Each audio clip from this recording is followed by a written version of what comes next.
Pourquoi il est important de chercher à se faire aimer des gens, à être aimé par les gens? Alors je ne parle pas de chercher à satisfaire tout le monde. Ça, ce n'est pas notre objectif, ça ne doit pas être notre objectif et de toute manière, c'est se fatiguer plutôt qu'autre chose.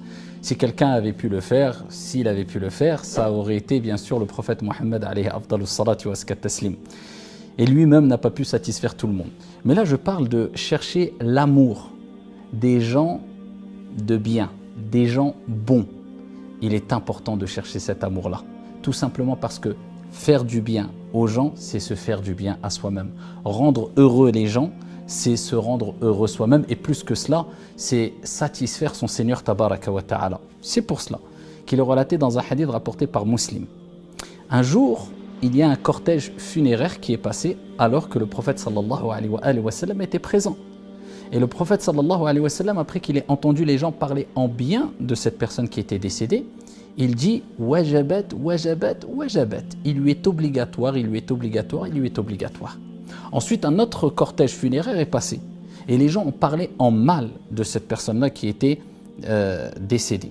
Et le prophète sallallahu alayhi wa sallam a dit à 3 reprises « Wajabat, wajabat, wajabat ». Il lui est obligatoire, il lui est obligatoire, il lui est obligatoire.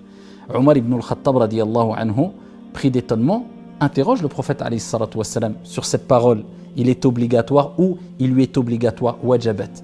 Et le prophète alayhi salatu wa sallam a dit la première personne décédée, quand son cortège funéraire est passé, vous avez parlé en bien sur lui, j'ai dit wajabat, wajabat, wajabat, car le paradis lui est obligatoire.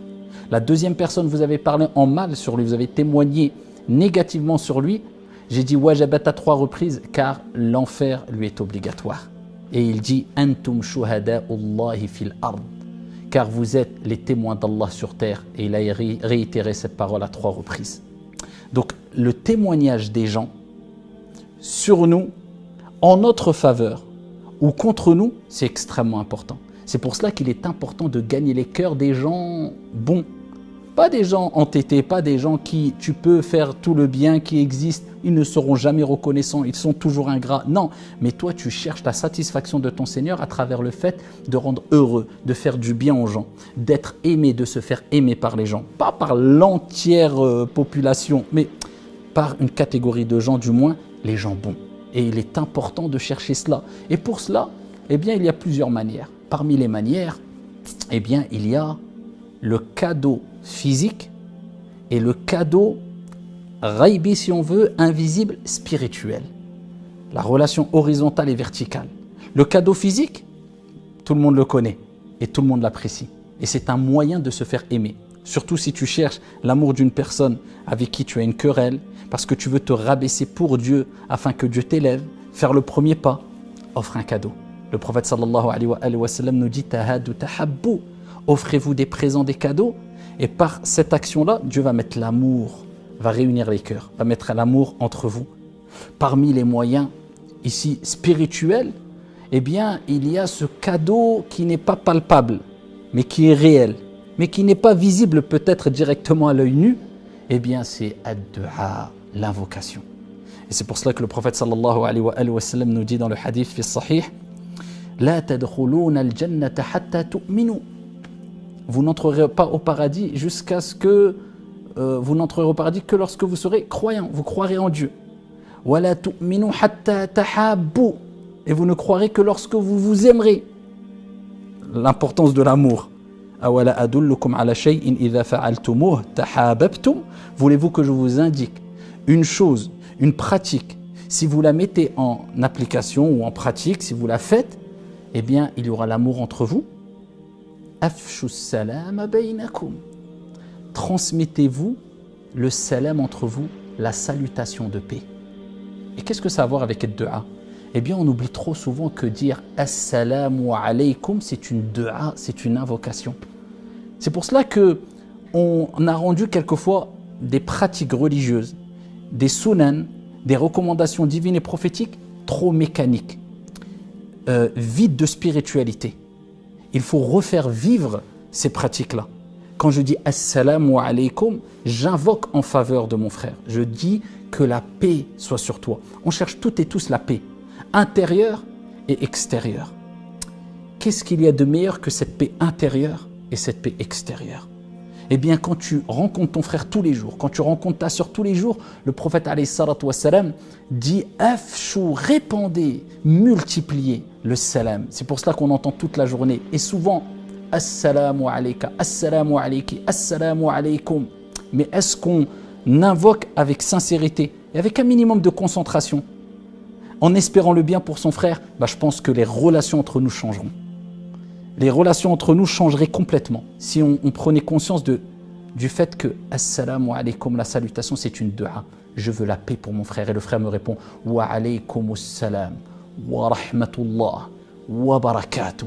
Il répond avec une meilleure invocation. Et que la paix, ainsi que la miséricorde et les bénédictions d'Allah soient sur toi. Allahu Akbar. C'est beau. Et c'est avec cela qu'on renforce les liens de fraternité, qu'on renforce notre iman, notre croyance, et qu'on a accès au paradis, et qu'on aura accès au paradis bi'idhnillahi tabaraka wa ta'ala. Et c'est pour cela que ce cadeau spirituel, la dua, il faut le multiplier. Et plus on le multiplie, et plus Dieu unit les cœurs.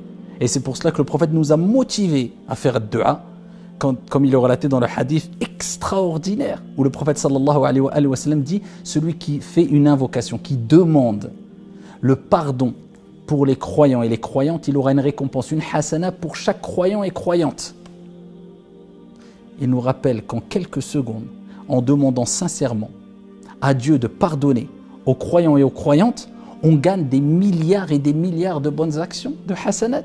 Puisqu'il y a eu des milliards de croyants qui ont existé, il y en a des milliards qui existent, et il y en aura peut-être, Inch'Allah, des milliards qui vont exister, en disant « Allahumma ghfir lil mu'minina wal mu'minat ». Encore dua. Oh Allah, pardonne aux croyants et aux croyantes. Pour chaque croyant et chaque croyante, tu as une bonne action, une hasana. Pour nous motiver à invoquer en faveur de vos frères. Invoquer le pardon d'Allah subhanahu wa ta'ala, la miséricorde, la bénédiction, les uns et les autres. Jusqu'à ce que le prophète sallallahu alayhi wa sallam nous a dit, quand tu fais une invocation pour ton frère, tu es par exemple en prosternation, et tu dis Allahumma ghfir li akhi, eh bien il y a un ange qui dit et pour toi de même.